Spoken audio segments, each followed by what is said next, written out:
Hello दोस्तों, make माई SSC channel में आप सभी का स्वागत है। आज हम जर्नल साइंस पढ़ने वाले हैं। जर्नल साइंस में आज हम केमिस्ट्री पढ़ेंगे। केमिस्ट्री के वो क्वेश्चंस जो आरआरबी, एनटीपीसी और ग्रुप डी में प्रीवियस ईयर में पूछे गए हैं। हम इसमें टोटल 500 क्वेश्चंस करेंगे, जिसका आज डे 3 है।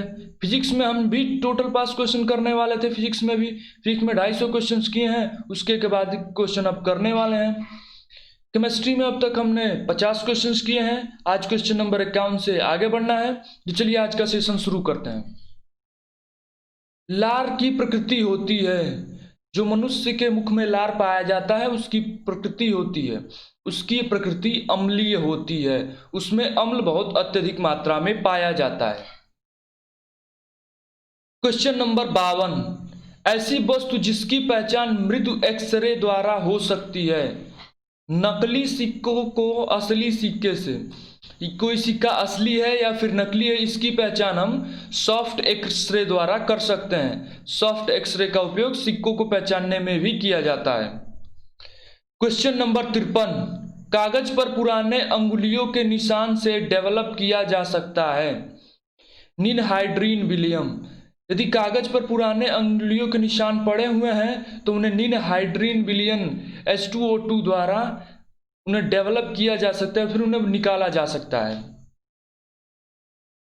क्वेश्चन नंबर 54, मानव शरीर की शक्तियों को हानि न पहुंचाने वाली एल्कोहल की अधिकतम सांद्रता है 0.9%। यदि किसी पदार्थ में 0.9% एल्कोहल है तो मानव शरीर की शक्तियों को कोई हानि नहीं पहुंचाएगी। क्वेश्चन नंबर 55, शरीर में अवरक्तता की कमी के कारण होता है। शरीर में अवरक्तता की कमी का कारण होता है अवरक्तता, एनीमिया। एनीमिया इंग्लिश में शब्द है, एनीमिया हम लोग जानते हैं। एनीमिया की कमी के कारण लोहा या आयरन की कमी होती है।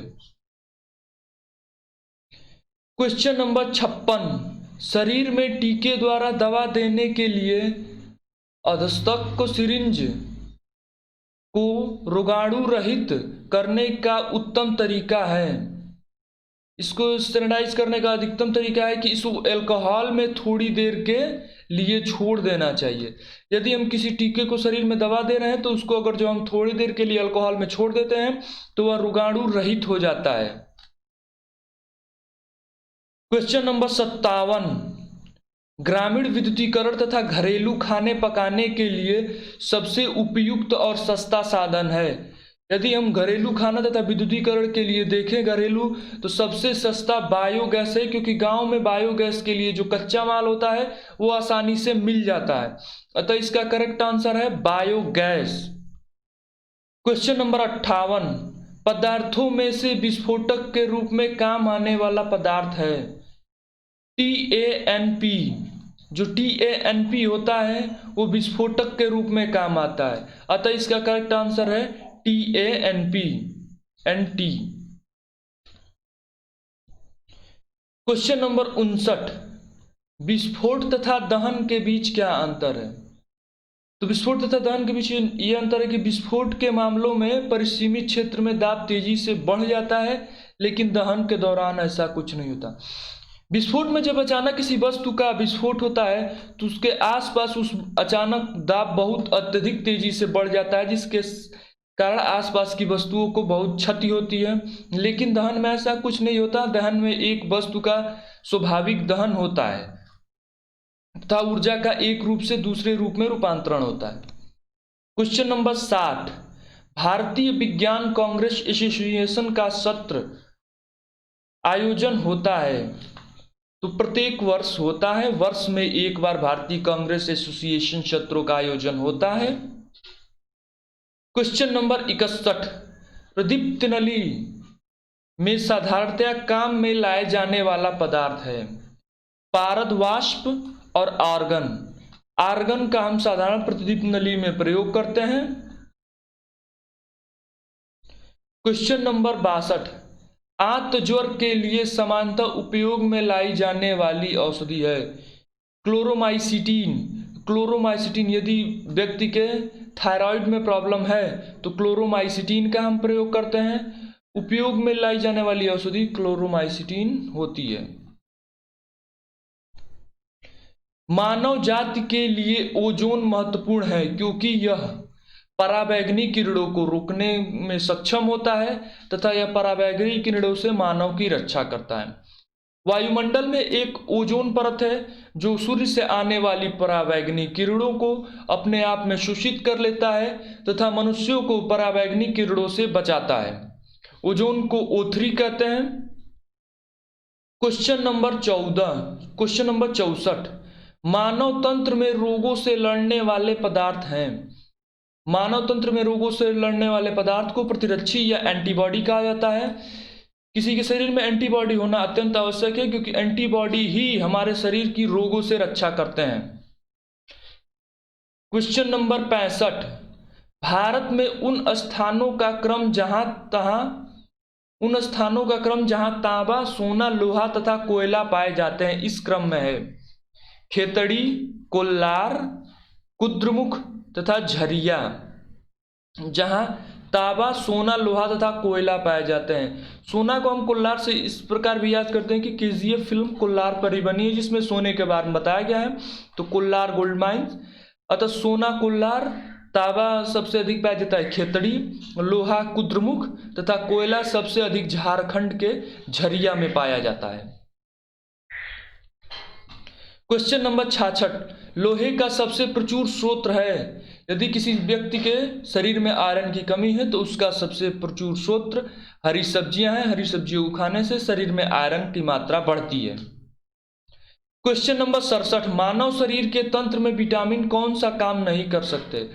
विटामिन ऊर्जा प्रदान नहीं करता। इसके अतिरिक्त विटामिन शरीर को होने वाले अन्य बीमारियों से बचाता है, लेकिन शरीर को विटामिन ऊर्जा प्रदान नहीं करता। ऊर्जा प्रदान कार्बोहाइड्रेट द्वारा किया जाता है जो शरीर को इंस्टेंट ऊर्जा प्रदान करती है। Question number 68।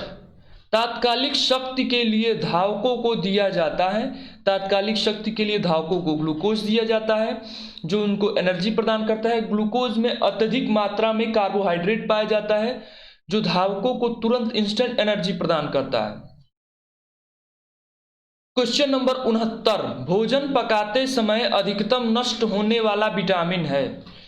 भोजन पकाते समय अधिकतम जो नष्ट होता है वो विटामिन होता है। अधिक मात्रा में सबसे अधिक विटामिन नष्ट होता है। कार्बोहाइड्रेट बहुत कम मात्रा में नष्ट होता है, लेकिन अधिक टेम्परेचर पाते ही विटामिन नष्ट होना प्रारंभ हो जाते हैं। Question number 70। ब्रेड बनाने में गूथा हुआ आटा किसके कारण फूलता है। क्योंकि हम जानते हैं कि ब्रेड बनाने से पहले हम उसको किण्वन प्रक्रम के दौरान कार्बन डाइऑक्साइड की मोचन क्रिया कराते हैं। ब्रेड बनाने से पहले हम आटे को गूंथकर उसे किण्वन कराना पड़ता है। किण्वन के बाद कार्बन डाइऑक्साइड की मोचन क्रिया द्वारा ब्रेड बनाया जाता है। Question number 71। सभी अम्लों में कौन सा तत्व अनिवार्य रूप से होता है।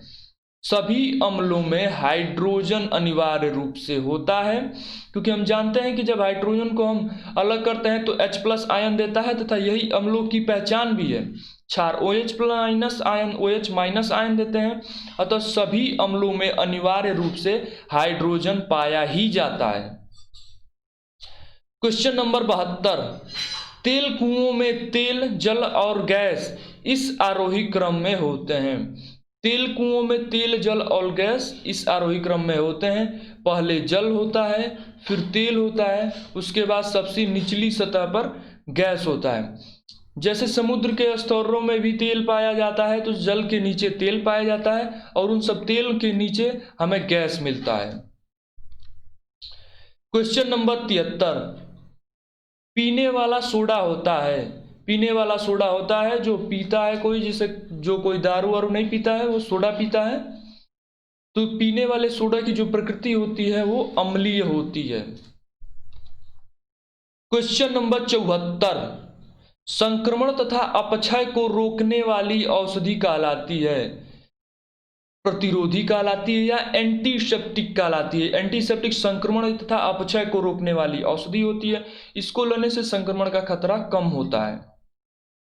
Question number 75। मिश्रणों से यौगिक को उनको विशिष्ट रूप से अलग करने का प्रक्रम कहलाता है। मिश्रणों से यौगिक को अलग करने का प्रक्रम शोधन कहलाता है। जैसे धातु में कई प्रकार के धातुओं का मिश्रण होता है, तो धातु शोधन द्वारा उन्हें अलग अलग करते हैं। यह प्रक्रिया धातु शोधन या फिर इसे हम शोधन भी कहते हैं। आज का सेशन यहीं पे समाप्त करते हैं। इससे पहले हमने डे 1 तथा डे 2 में 50 क्वेश्चन प्रीवियस ईयर के और किए थे। आज हमने 25 क्वेश्चन किए। ये सभी क्वेश्चन प्रीवियस ईयर थे जो आरआरबी एनटीपीसी तथा ग्रुप डी में अब तक पूछे गए हैं। तो चलिए आज का सेशन यहीं पे समाप्त करते हैं। यदि ये वीडियो आपको पसंद आई हो तो इस वीडियो को लाइक करें और हमारे चैनल को सब्सक्राइब करें ताकि ऐसे ही आने वाली वीडियोस की नोटिफिकेशन आपको मिलती रहे। धन्यवाद।